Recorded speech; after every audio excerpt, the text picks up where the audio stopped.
సత్యప్రసాద్ కు విహెచ్పి రామదండు వానరసేన హైందవ సంఘాలు అంజన్ ఆలయాన్ని కాపాడాలని వినతి పత్రం సమర్పించారు. కొండగట్టు అంజన్ ఆలయ భూముల వివాదంలో డీఎఫ్ఓ ఈవోల సమక్షంలో జగిత్యాల ఆర్డీఓ సమావేశం నిర్వహించారు. అటవీ శాఖ, ఎండోమెంట్ శాఖల హద్దులను ఆర్డీఓ పరిశీలించారు. Dharmapuri forest range officer Srinath ఆధ్వర్యంలో సర్వే పూర్తి చేసి అటవీ శాఖ అధికారులు పూర్తి నివేదిక అందజేశారు. కొడిమ్యాల ఫారెస్ట్ రేంజ్ ఆఫీసర్ సమావేశానికి గైర్హాజరు కావడంతో షోకాజ్ నోటీసులు జారీ చేశారు.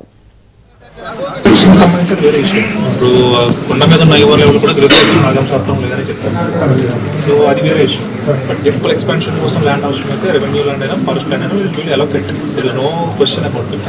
సో అన్నెసరీగా మీరు వాటిని చూసి పేపర్లో స్టాటస్లో అన్ని కూడా నాట్ నీడెడ్. టెంపుల్కి ఒక్కైతే అవసరమైనా కూడా మేము ఇస్తాం.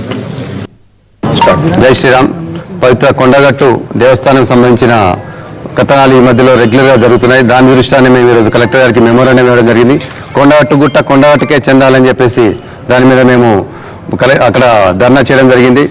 ఆ ఇష్యూలోనే ఇక్కడ కలెక్టర్ గారికి దృష్టికి తీసుకొచ్చి చెప్పడంతో తను సానుకూలంగా స్పందించి మేము ఇంకా 100 ఎకరాలైనా ఇవ్వడానికి సిద్ధంగా ఉన్నాం, గవర్నమెంట్తో మాట్లాడి ఫారెస్ట్ వాళ్ళతో మాట్లాడి ఇస్తామని చెప్పి అంటున్నారు. కానీ మేము ఒకటే మాట చెప్పాం, సార్ ఇది కొండగట్టు ఆంజనేయ స్వామిదే భూమిది, దానికే ఉండాలని చెప్పేసి కోరడం జరిగింది. దానికి సానుకూలంగా స్పందించి సార్ ఏమందంటే 100 ఎకరాలైనా సరే మేము ఇంకా దాని డెవలప్మెంట్ యాక్సెస్లో మేము ఇవ్వడానికి సిద్ధంగా ఉన్నామని చెప్పి చెప్పడం జరిగింది.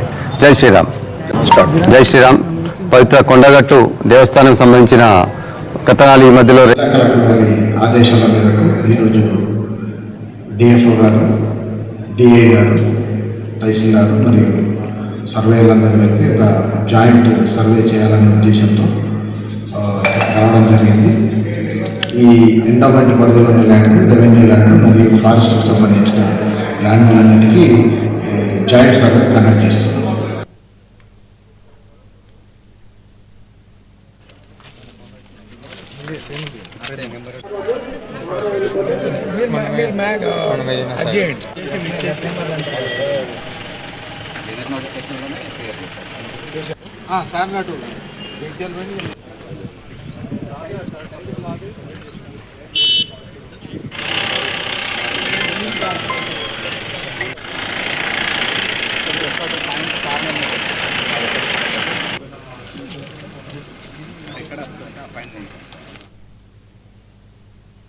వరంగల్ జిల్లా నరసంపేట